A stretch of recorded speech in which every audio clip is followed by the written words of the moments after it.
okay with everybody's microphone there? Yes. Okay. Yeah. Good afternoon, ladies and gentlemen. My name is Tim McGinty, the Cuyahoga County Prosecutor. 4 years ago, I retired to run for County Prosecutor to make our criminal justice system more transparent, professional, and accountable. I believe that greater openness would reduce the errors that cost lives. One promise I made was to fundamentally change how cases are handled when a police officer kills a civilian, to end the traditional system where the prosecutor privately reviewed police reports, then decided if an officer should be charged. That secrecy, which appeared arbitrary without a public investigative report, undermined community confidence. It was clear we needed a more rigorous, independent investigation of police use of deadly force cases. Although not required by Ohio law, I now have all evidence reviewed not just by the prosecutor in these cases or this office, but by the citizens of the grand jury sitting as an investigative panel. They hear all the evidence and make the final call. Our office also shares with the public completed independent investigative reports so that there will be no mystery about what occurred or rumors in a citizen's death. This transparency gives our community an opportunity to correct errors in policy, training, tactics, hiring, equipment far more quickly, instead of waiting sometimes years until the opportunity and enthusiasm for reform are lost. The lessons are forgotten. Here, we want the lessons learned and applied. That is why what we have done and we will do in all 20 use of force cases that have come to this office in the past 3 years. Today, a Cuyahoga County grand jury completed its thorough investigation of the fatal shooting of the 12-year-old Tamir Rice on December 22nd, 2014 at the Codell Recreation Center. Based on the evidence they heard and the law as it applies to police use of deadly force, the grand jury declined to bring criminal charges against Cleveland police officers Timothy Lohman and Frank Garmbeck. That was also my recommendation and that of our office after reviewing the investigation and the law. A short time ago, we informed Tamir's mother of the grand jury's decision. It was a tough conversation. We again expressed the condolences of our office, the sheriff's detectives, and everyone else who has worked so diligently on this case, and our sincere wish that these events on that traumatic day at the Codell Rec Center had unfolded differently. She was broken up, and it's very hard. We explained to her that this was a difficult decision also, but that to charge police, even a situation what was as undeniably tragic as the death of her son, the state must be able to show that the officers acted outside the constitutional boundaries set forth by the Supreme Court of these United States. Simply put, given this perfect storm of human error, mistakes, and miscommunications by all involved that day, the evidence did not indicate criminal conduct by police. On close examination, especially of what is perhaps the most critical piece of evidence, a very recent enhancement of the surveillance video by an expert laboratory often relied upon by the FBI, it is now indisputable that Tamir was drawing his gun from his waist as the police slid toward him and Officer Lohman exited the car. At the point where they suddenly came together, both Tamir and the rookie officer were no doubt frightened. If we put ourselves in the victim's shoes, as prosecutors and detectives try to do, it is likely that Tamir, whose size made him look much older and who had been warned that his pellet gun might get him into trouble that day, either intended to hand it over to the officers or show them it wasn't a real gun. But there was no way for the officers to know that because they saw the events rapidly unfolding in front of them from a very different perspective. Just minutes before, they had been assigned in order to respond to a Code 1 report of a, quote, guy, end quote, pointing a gun at people outside the rec center. That guy, they had been told, was dressed exactly as Tamir was. As they raced that mile towards the rec center from their other assignment, the police were prepared to face a possible active shooter in a neighborhood with a history of violence. There are, in fact, memorials to 2 slain Cleveland police officers in Asbury Park, a short distance away, and both have been shot to death nearby in the line of duty. Police are trained that it only takes a third of a second or less to draw and fire a weapon upon them, and therefore they must react quickly to any threat. Officer Lohman had just seen Tamir put an object into his waist as they pulled up, and he stood up in a gazebo and started walking away. A moment later, as a car slid toward him, Tamir drew the replica gun from his waist and the officer fired. You'll be able to see an actual Colt 1911 model pistol and a identical replica gun that was used that day. They are very difficult to tell apart, even by people who are very familiar with guns, even when you stand and stare at it.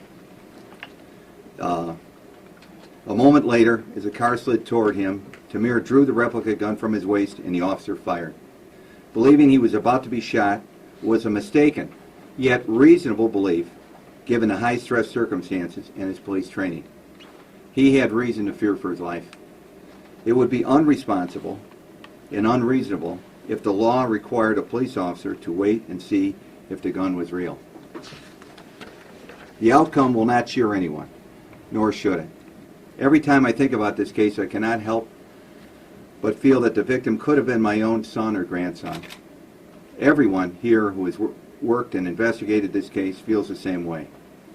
It brings it all to sadness. Everyone who investigated this case has children who goes to parks and rec centers. No parent follows their 12-year-old around all day to make sure they don't get into mischief. That is why this case taps such profound emotions in all of us. The Rice family has suffered a grievous loss. Nothing will replace Tamir in their lives. The police officers and the police department must live with the awful knowledge that their mistakes, however unintentional, led to the death of a 12-year-old boy. So will the police radio personnel, whose errors were substantial contributing factors to the tragic outcome. They passed along detailed information about the guy outside the rec center, his clothing, including the colors of his coat and his camouflage hat, but not the all-important facts that the 9/11 caller said the gunman was probably, quote, probably a juvenile, and the gun may not be real. Had the officers been aware of these qualifiers, the training officer who was driving might have approached the scene with less urgency. Lives may not have been put at stake. The fact that the Code 1 high priority call about a possible active shooter next to a rec center was based on inaccurate information is a very significant legal fact, but will do little to ease the emotional burdens that the family and all involved must now carry. Our entire community has suffered through gut-wrenching self-examinations and recriminations. When an innocent civilian, let alone a child, is killed by a police officer, it touches the nerves that lie close to the surface of all of us in society. That is especially true since the events in places such as Ferguson's and Chicago have exposed a gulf of distrust and resentment that too often divides police from the very communities they serve.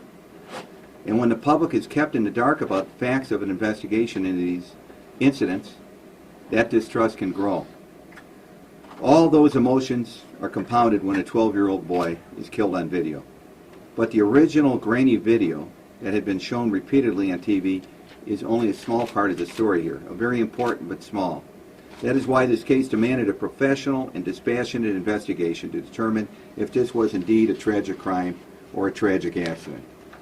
The Supreme Court instructs us to judge an officer's conduct by what he or she knew at the moment, not by what was learned later. We are instructed to ask what a reasonable police officer with the knowledge he had would do in this particular situation. The Supreme Court prohibits second-guessing police tactics with 20/20 hindsight. And the law gives the benefit of the doubt to the officers who must make split-second decisions when they reasonably believe their lives or those of innocent bystanders are in danger. Based on these rules, it became clear through this investigation that the actions of officers Lohman and Garbeck were not criminal. And the reasons for this, Assistant County Prosecutor Matthew Meyer and James Gutierrez have outlined in a written report that will be available online when you leave here. In a few moments, I'm going to ask Assistant Prosecutor Meyer to provide a detailed factual and legal analysis of this case, the improved evidence that we've discussed already. But now, let's deal with it. The death of Tamir Rice was an absolute tragedy.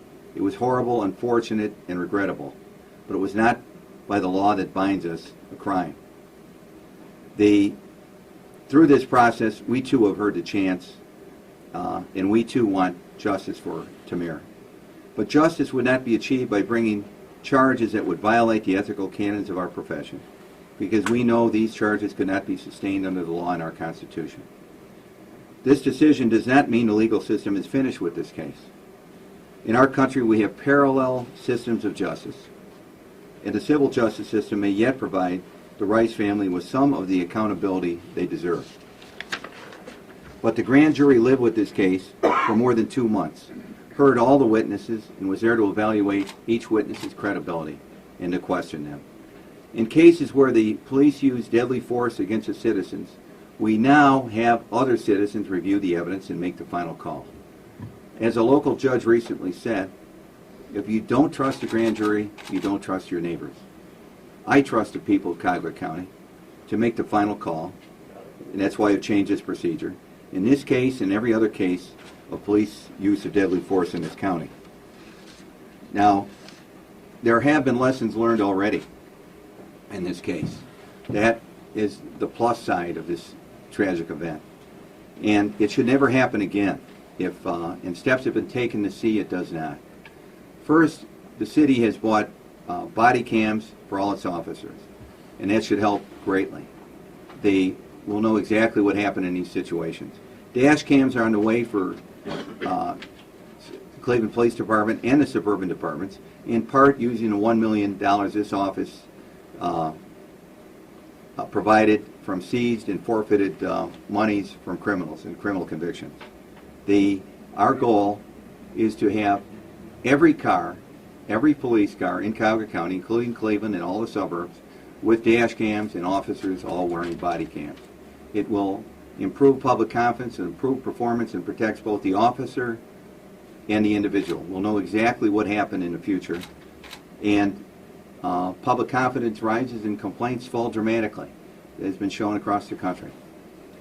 The second important event that has taken place since this occurred is a consent agreement between the city and the City of Cleveland and the Department of Justice. That will dramatically change the way the city hires, trains, and manages its police. I once again applaud Mayor Jackson and Council for their leadership on this issue, and Police Chief Williams, who is determined to constantly improve the department, and he has. We have a great chief and a great mayor. And finally, I want to call on the legislature and the manufacturers of toy guns not to make guns that look so much like the real thing. If the color and design of Tamir's pellet gun had screamed toy, then the call that set this tragedy into motion may never have happened. The grand jury has fully investigated this case and made its final decision. Now it is time for the community and all of us to start to heal. We have taken steps to learn. We're going to continue to learn. We're going to continue to improve the quality of the justice system we have here in this county. But before anyone reaches their own conclusions, and everyone's welcome to their own, we ask please to review the facts and evidence this investigation has uncovered. We have issued the report of the Sheriff's Department, and I thank Sheriff Pinckney and Detective Morgan and all the other detectives who worked on this case here, and all the hard work they put in. Look at the report, look at the facts, look at the law. That's why we put the reports out as they come in, so we're not making decisions based on rumors or hearsay or the like. These are actual facts, and we can learn from these facts. I call for the leaders of our community to now respect the process and the decision of the grand jury, and to urge others to express their opinions in a peaceful and lawful manner. I appreciate the sincere emotion and concern of all citizens who have expressed their feelings on this case, and we thank them. We thank them for caring, and I will now turn this over to Assistant Prosecutor Matt Meyer, who is the head of the Public Corruption Unit of our Cuyahoga County Prosecutor's Office. He's a former chief of the Appellate Unit. And Mr. Meyer argued successfully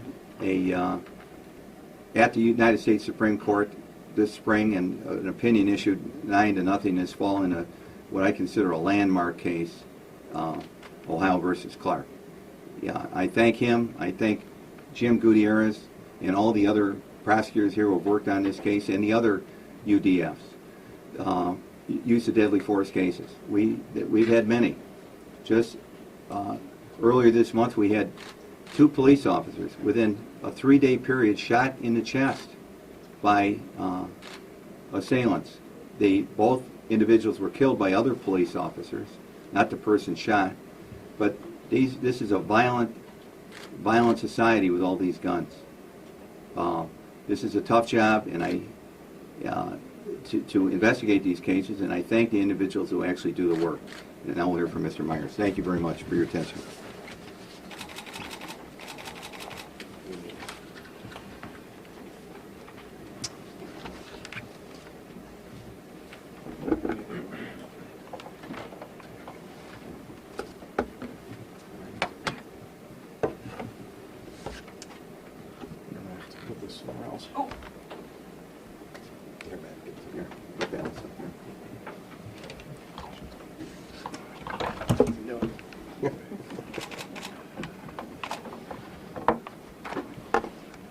Thank you.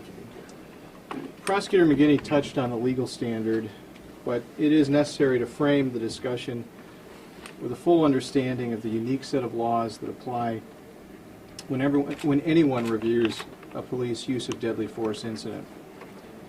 In a case called Graham versus Connor, the United States Supreme Court said that in any review of a police officer's use of deadly force, the court requires that the incident be analyzed under the Fourth Amendment and its reasonableness standard. Without the Fourth Amendment analysis, it is not possible to determine whether an officer's use of deadly force is or is not a crime. In a case called Tennessee versus Garner, the United States Supreme Court again said that a police officer may use deadly force when the officer has probable cause to believe that the suspect poses a threat of serious physical harm to the officer or to others.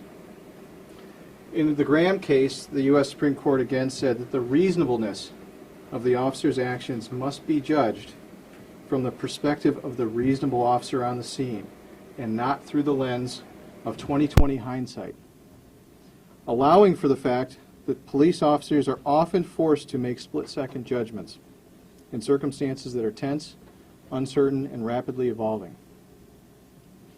In a recent United States Court of Appeals case for the Sixth Circuit called Mullins versus Cyranak, decided this past November, the court said that in making this judgment, we must be careful not to substitute our personal notions of proper police procedure for the instantaneous decision of the officer on the scene. Rather, we must adopt a built-in measure of deference to the officer's on-the-spot judgment about the level of force necessary in light of the circumstances of a particular case. After all, what constitutes reasonable action may seem quite different to someone facing a possible assailant than to someone analyzing the question at leisure.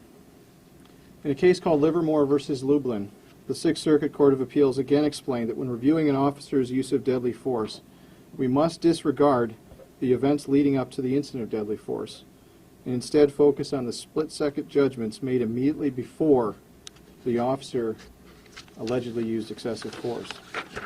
Turning to the facts of this case, up until now, the focus has been on a short 2-second sequence of video in which a Cleveland police cruiser appeared on the video frame and a Cleveland police officer emerged from the car to fatally shoot a 12-year-old boy.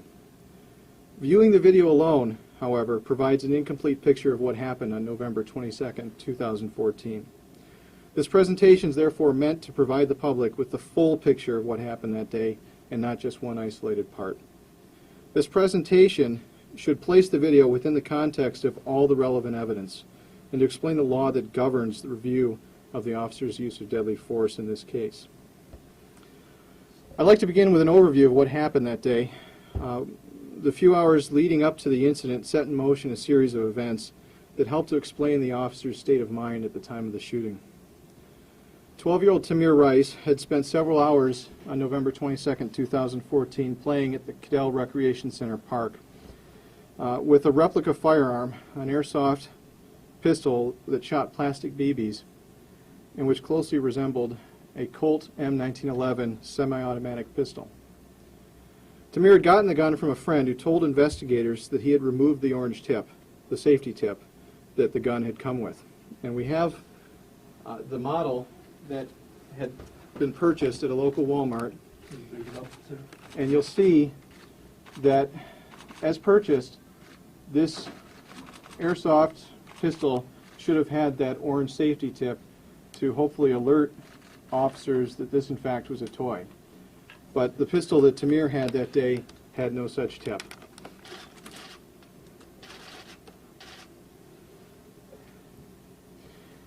The investigation revealed that the same friend had warned Tamir about the dangerousness of playing with that toy gun.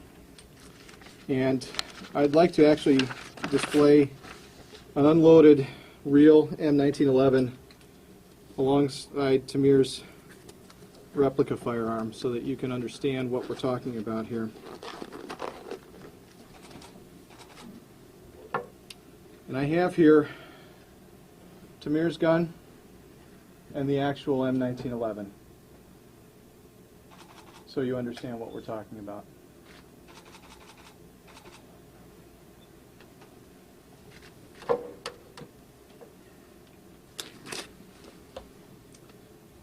And to assist you, we've created a presentation displaying this. And I have here the actual M1911 semi-automatic pistol, and Tamir's replica firearm. To any observer, it's extremely difficult to distinguish between the real and the fake gun unless you pick it up or see it being used. To someone who's in a stressful encounter, however, who doesn't know if the gun is real or fake, it is impossible to say which one is real. Tamir's friends knew that Tamir was only 12 years old. He appeared, however, to be much older than he really was. At the time of his death, Tamir weighed approximately 175 pounds. He was 5 feet 7 inches tall. He wore size 36 pants, size 12 shoes, and an extra large men's jacket. All of the officers who saw Tamir on November 22nd thought he was much older than 12 years old, including the officer that called for an ambulance 41 seconds after the shooting, who described Tamir as, quote, in his 20s, end quote. Throughout the afternoon on November 22nd, Tamir would pull the gun in and out of his pants like robbers do, according to a friend who was with Tamir at Cadell Recreation Center on the day of the shooting.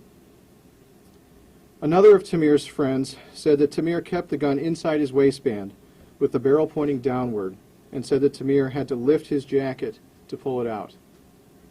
Another adult who knew Tamir and who just recently gave sheriff's investigators a statement said he saw Tamir with the gun on November 22nd and told him to, quote, put the gun up. You can't be playing with a gun like that in this day and age, end quote. Unfortunately, the off-duty police officer serving as a security guard at Cadell on the day of the incident was unable to see the video of what Tamir was doing with the gun outside for 2 hours before the shooting, because the security monitors were kept in a locked office, unavailable to the security officer or anyone else for viewing. That security guard did not have a glimpse of the gazebo area from his vantage point at the Cadell Recreation Center entrance. The 911 caller, who had been sitting at the gazebo for 15 minutes before the shooting, told sheriff's investigators that he had seen Tamir pull the gun in and out of his waistband 5 or 6 times. The security video from Cadell Recreation Center also shows numerous instances of Tamir pulling the gun in and out of his waist and pointing at people during the afternoon of November 22nd. I should say a word about the video. Nearly everyone who has viewed the security video footage from Cadell Recreation Center has described it as grainy, lacking detail, and being hard to see. To assist in our evaluation of that video, we hired Grant Fredericks, an accredited video analyst who works with a Spokane, Washington company called Forensic Video Solutions. Fredericks has been recognized as an expert in forensic video analysis and digital multimedia analysis in courts nationally and internationally. And he teaches at the FBI's National Academy in Quantico, Virginia, and he's done so for the past 12 years. So to understand what we're talking about, I'm going to show you some frames from this particular video. And these are all images that Fredericks has prepared. These are not enhanced videos. These are magnified and placed within context of two particular frames at Cadell on the day of the shooting. Camera 1, which was located on a telephone pole facing the gazebo, and camera 4, which was mounted on the building and faced towards West 99th Street, which is the approach that the officers took coming into the recreation center. This first series of videos was taken at 3:08 p.m. on the day of the incident. And you can see Tamir in this magnified portion of camera 4. And Fredericks notes you can see the bottom of his jacket. You can see his arms come together. You can see his arms move upwards. And you can see the bottom of the jacket move upwards. And the bottom of the jacket is again visible. In a second series of videos that Fredericks prepared, and this was taken at 3:13 p.m., roughly 25 minutes before the shooting. You can see Tamir standing in the magnified portion outside the gazebo with his left arm moving forward, the dark sleeve being visible below the gray jacket bottom. The front right side of the jacket moves upwards. The right arm moves upward to the center of the stomach. The right shoulder moves upwards. Right hand is at the waist. Left elbow is visible. Right arm moves out from the body. And Tamir points the gun. In the third series of videos taken from video 5 that Fredericks prepared, and again these are at 3:12 to 3:23 p.m., shortly before the shooting, you can see Tamir with the gun in his hand outside the gazebo. You can see the right hand move to the center of his stomach. You can see the front of the jacket move up. And you can see when that hand comes back, it is empty, leading Fredericks to conclude that he had placed the weapon in his waistband.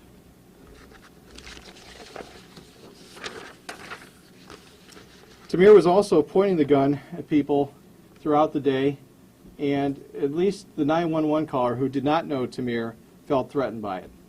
And Fredericks provided a slide of what we're talking about. He provides a magnified portion of the video, and this is taken at 1:05 p.m., 2 hours before the shooting. And you can see that he's visible outside the gazebo, pointing the gun at other children. In a second video that he pulled from 1:06 p.m., you can see Tamir pointing the gun directly at the head of another young male.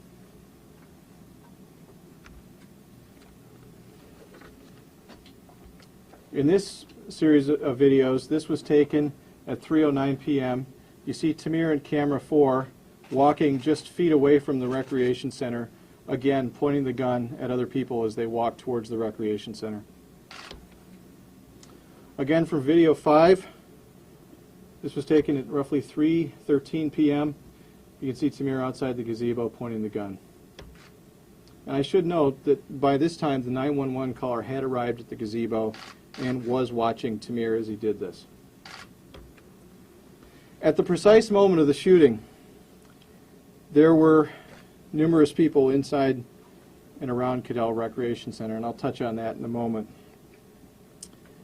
At 3:24 p.m. on November 22, 2014, the 911 caller reported to police that there was a guy with a pistol at Cadell Recreation Center who was pulling out and pointing the gun at people. The 911 caller said that the gun was probably fake and the guy was probably a juvenile, but the guy was scaring the expletive out of him. And I think it would be helpful to hear that call again so you understand what was being said in the context in which it was being said.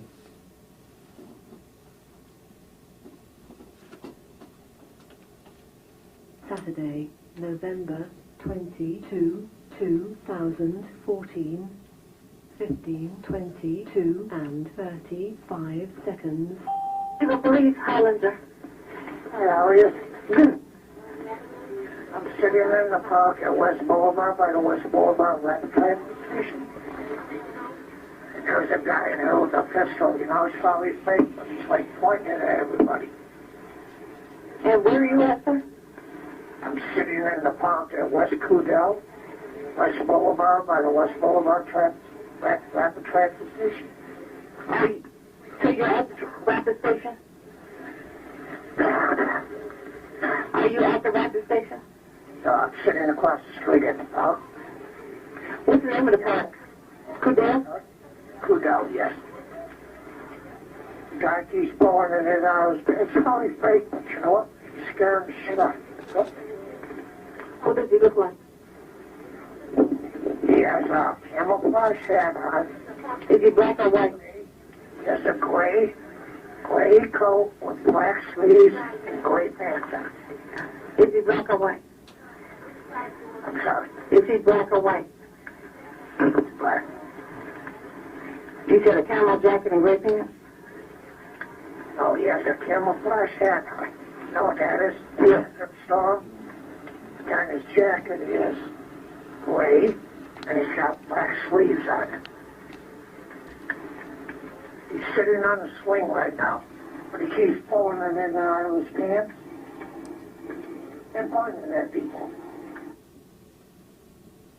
The significance of this call to a police officer should also be mentioned. The caller provided both a name and a callback number, as well as a specific description of Tamir and what he was wearing, and the fact that he was pulling the gun out of his waistband and pointing at people. And as far as these officers knew, they had probable cause based on that information, because the law defines a tip from a known citizen indicating criminal activity as reliable. And without more, these officers had probable cause that Tamir was committing an offense. And it was appropriate for them to view this tip as reliable because the caller supplied their name and contact information.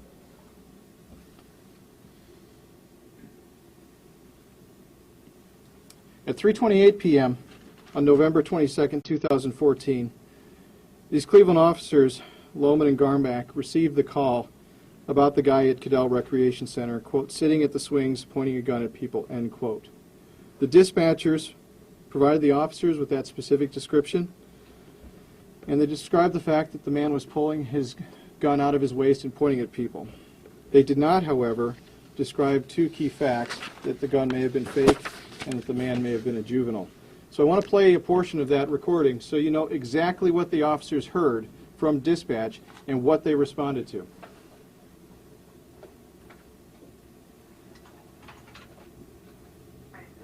All I have is Charlie 2-1.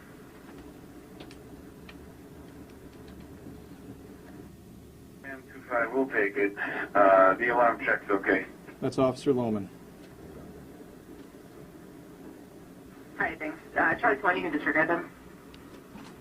It's at Cudell Rec Center, 1910 West Boulevard, 4910 West Boulevard.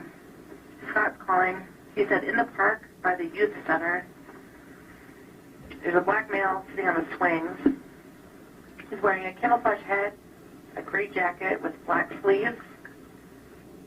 So he keeps pulling a gun out of his pants and pointing it at people.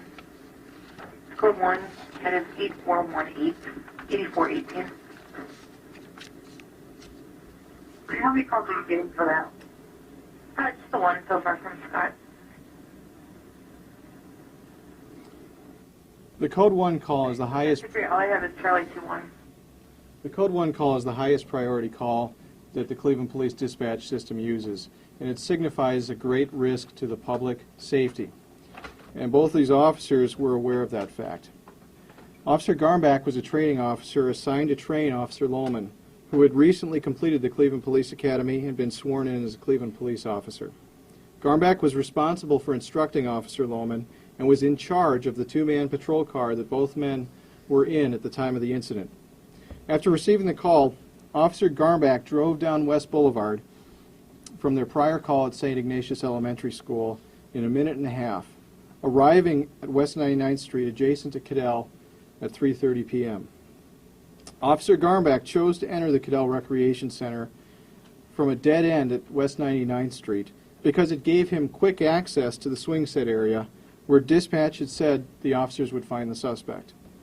The investigation revealed that this route was commonly used by 1st District officers because it avoided the wooden posts that blocked their entrance to the area from the Cadell parking lot. It also gave them quicker access to the swing set area where, as I said before, the officers believed they would find the suspect. Officer Garmbach also said he used this route to block the suspect's access to Cadell Recreation Center. At the time of the incident, as you can see here, Cadell Recreation Center was full of children and adults. This camera shot was taken at 3:22 p.m., the exact moment that Officer Lohman fired at Tamir Rice. And there's approximately 20 people who can be seen in this gymnasium, whose entrance is 200 feet away from the gazebo where the incident occurred. This shot was taken at the same time, and this is the main entrance on the north side of Cadell Recreation Center, around the corner from the parking lot. And there are 5 children who can be seen outside of Cadell at the precise moment that Officer Lohman fired his weapon. During the 10 minutes before the incident, numerous children and adults were seen in and around the Cadell grounds, which would not have been unusual on a Saturday afternoon. And I can show you what I'm talking about here. These images, again, were all taken from the Cadell Recreation Center security cameras. And these are all within 10 minutes of the shooting incident.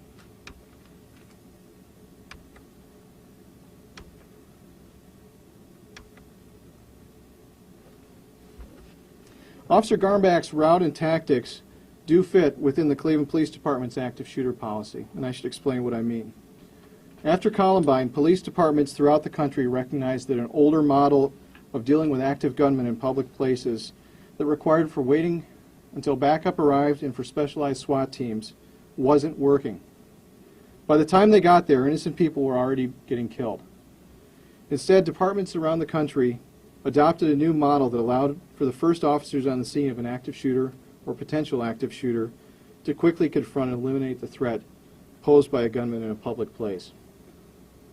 Cleveland's policy, which was adopted in 2011, defined an active shooter as a suspect whose, quote, use of a firearm is causing or attempting to cause immediate death and or serious physical harm in a well-populated area, a target-rich environment, such as the school, church, business, or any other public place.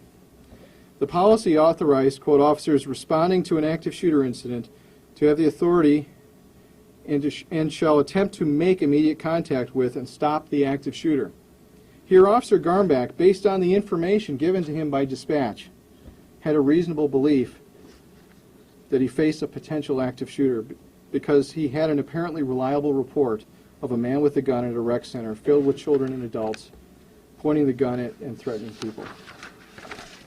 His decision to enter quickly and confront what he thought was a gunman would be exactly what we would expect an officer to do had this been an actual active shooter incident. We expect that officers would risk their lives to confront a gunman threatening innocent people at a recreation center. These officers, however, had not been given critical information, which would have reduced their risk evaluation of this incident and called for different tactics. It is clear that had these officers known this was possibly a child and the gun was possibly a toy, they would not have considered this incident to have been so serious and almost certainly would have used different tactics. Now, getting to the actual encounter, from the time that Officer Garmbach drove past the West 99th Street dead end to the point that Officer Lohman shot Tamir, the entire incident took 10 seconds. BCI reenactment using a laser scan of the scene shows that both officers would have had a clear vantage point of the gazebo once they had passed the swing set, and I'll show you what I'm talking about.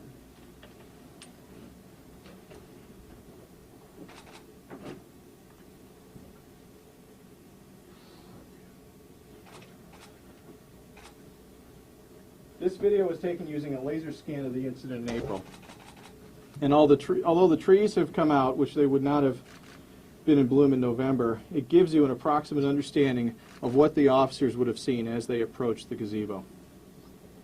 And you'll see as the angle of view comes down, you'll be adjacent to the West 99th Street dead end. And the computer will scan you forward towards the gazebo, again approximating what these officers would have seen.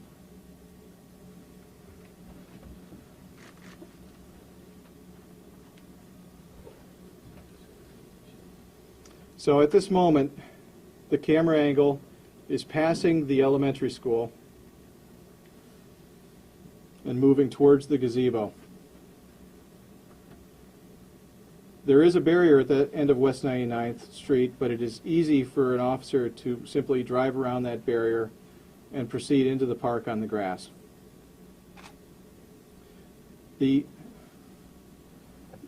dispatcher told these officers they could expect to find the suspect here at the swing sets. And as the officers approached, their angle and their gaze was directed here, because that's where they thought the threat was. It wasn't until they had confirmed there was no one at the swing sets that they noticed Tamir sitting right here at that third table under the gazebo. And as they pulled up, this is what they could have seen.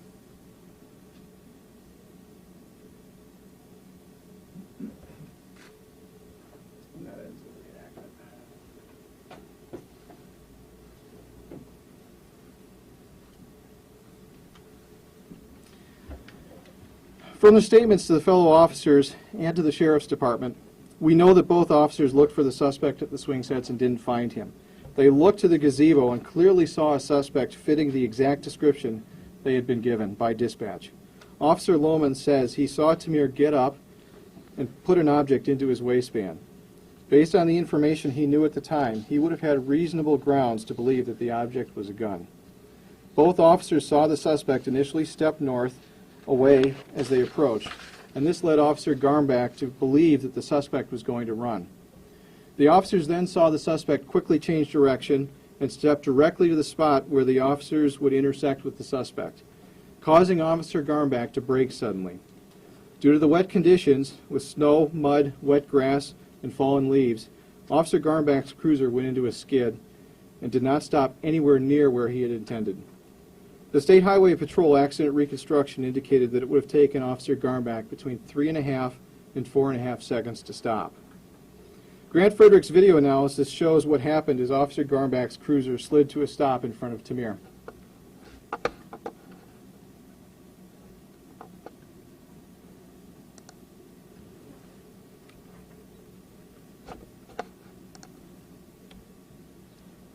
You can see Tamir as he approaches the officers, and Fredericks notes his right hand is in front of his body. And this is slide 118 of his 6 video series, the moment of the incident at 15:30:20. His right hand is in front of his body, according to Fredericks. Police vehicle is moving forward. Tamir's right arm moves towards his waist. He moves forward and lowers his arm to his waist as the passenger door opens. Tamir's right shoulder and arm move upward, and his jacket bottom lifts upward, and Lohman exits the vehicle, and you can see this brighter point of contrast. That is Officer Lohman's hand with his gun drawn. And Fredericks indicates, according to his report, that at this point Lohman has already fired, and Tamir is reacting to the gunshot. Officer Lohman fired his weapon twice, and he hit Tamir once. According to trace evidence reports, Officer Lohman was within 4.5 to 9 feet of Tamir at the time of the shooting. I should say a word about this video. This camera that captured the scene was a camera that recorded in very poor quality with what is called a variable frame rate. And the reason that's important is because it's not collecting information at a consistent rate, and it's only capturing 1 to 2 frames per second. So unfortunately, there is a large amount of information that is simply lost. We do not know what happened in those frames that we cannot see. Mr. Fredericks concludes in his report, and I should note also that Mr. Fredericks is the only qualified accredited forensic video analyst to have given any opinion in this case. At the time of the shooting, Tamir Rice lifted his jacket with his left hand, and with his right hand, he reached for the gun that was located in the waist area of his pants, end quote. And both Officer Lohman and Garmbach gave statements that they saw the suspect pulling the gun. A minute after the incident, Officer Cunningham ran to the scene and spoke to Officer Lohman, who told Officer Cunningham that Tamir, quote, reached for the gun and he gave me no choice. There was nothing I could do, end quote. Officer Lohman made this statement while he was still under the stress of the incident. And in fact, 41 seconds later, when Garmbach summoned EMS, Lohman was clearly still under the stress of the event and could be heard yelling in the background of Officer Garmbach's call. And I'll play that for you so you can hear what I'm talking about. 1529. Right here. Radio, shots fired, male down. I'll play that again for you. Radio, shots fired, male down. Black male, maybe 20. Black revolver, black handguns. I'm sending EMS this way. In the road, boss. Read it. That's Officer Garmbach, who is summoning EMS to the scene.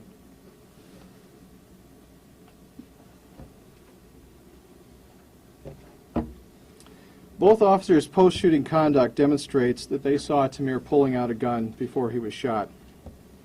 First, Officers Lohman and Garmbach took up defensive positions around the cruiser with their guns drawn, and I'll show you what I'm talking about. Immediately after the incident, you can look at the magnified angle here.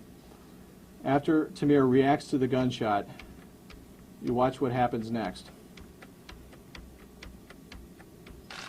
You can see both officers circling the cruiser, and looking at the unmagnified portion, you can clearly see they have their weapons drawn on Tamir even after he has been shot, which signals that both officers saw something that they believed was a threat to their lives, the something being a gun. Second, a dark point of contrast can be seen appearing on the gazebo's concrete floor immediately after Officer Lohman shot Tamir, and I'll show you this again. In this series of slides, you'll see right here where Tamir has fallen a black shape. And what happens next is that Officer Lohman circles the area and he walks up and he kicks that object away. The object was Tamir's replica firearm, which ended up right here on the grass. A Cleveland police officer has placed a piece of plastic there to protect it from the elements. That demonstrates that Officer Lohman, even 41 seconds after the incident, thought he was dealing with a real gun and still felt that he was under threat by Tamir because of the presence of this gun.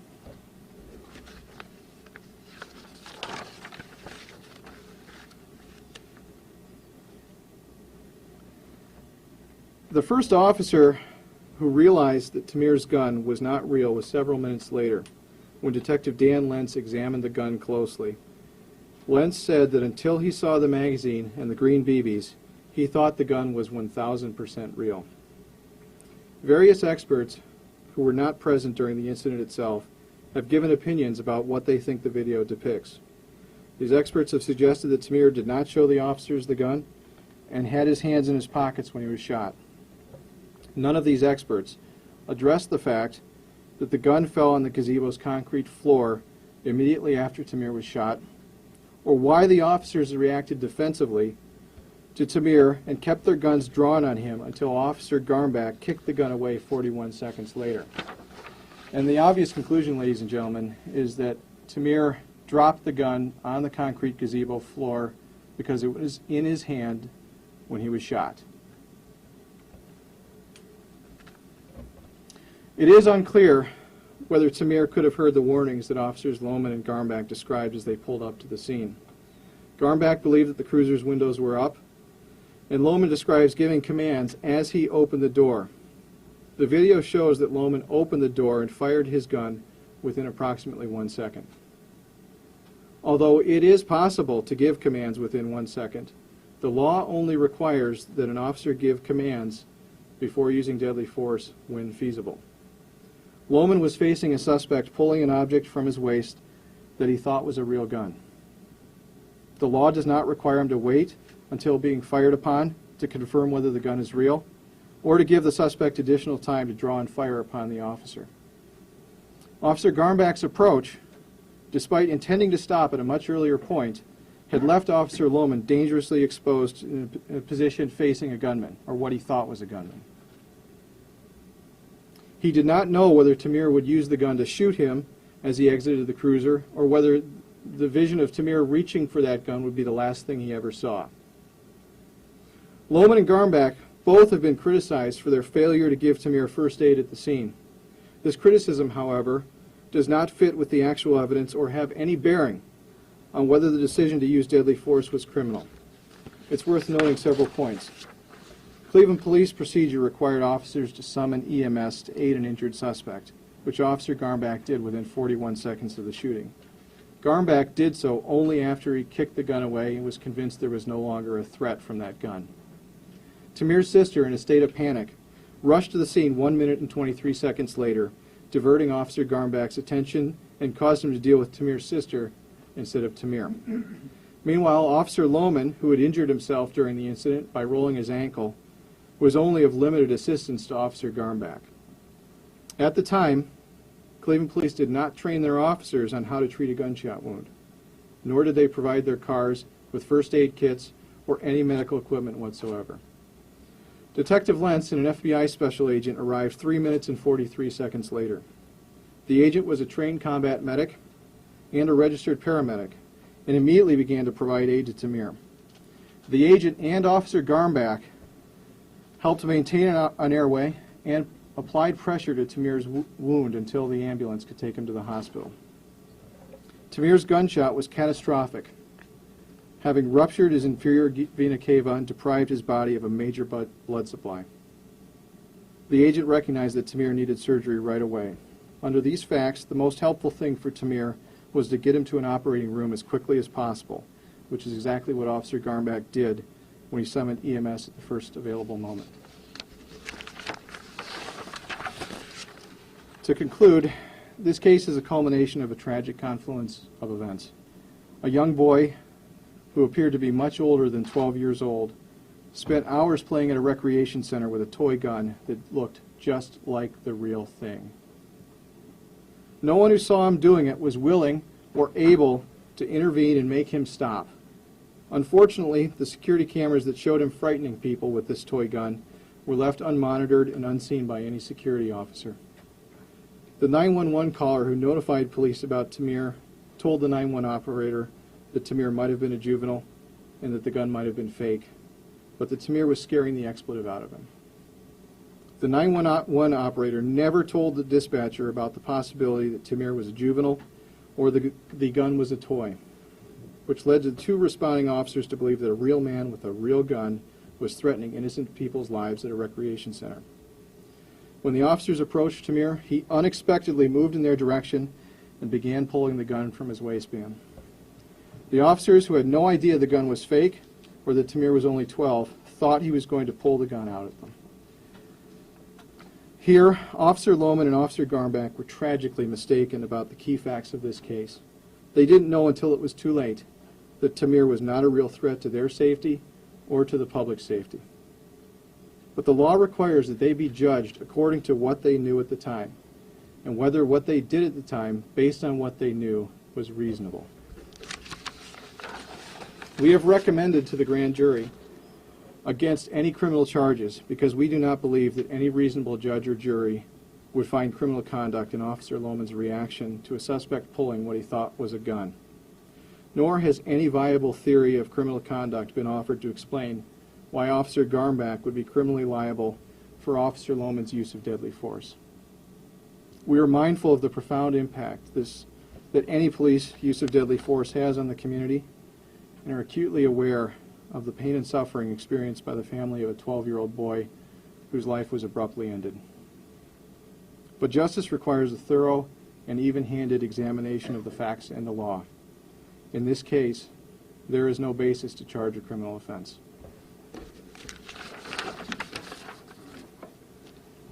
Thanks very much. We will shortly have online on our website a longer version of, a more detailed version of the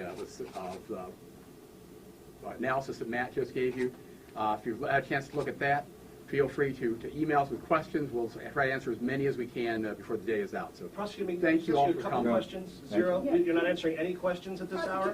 He said we'll answer them all. But I mean, can you answer any now? Can you say anything about the, No. just in person? The Tamir family? Joe, can you explain the rationale for not answering any questions on a day like this? There's a We'd be million happy- questions, We'd and be they're not happy to answering we'll any of them? entertain your questions. But you Which want is not will you in entertain our person? questions Right. on camera?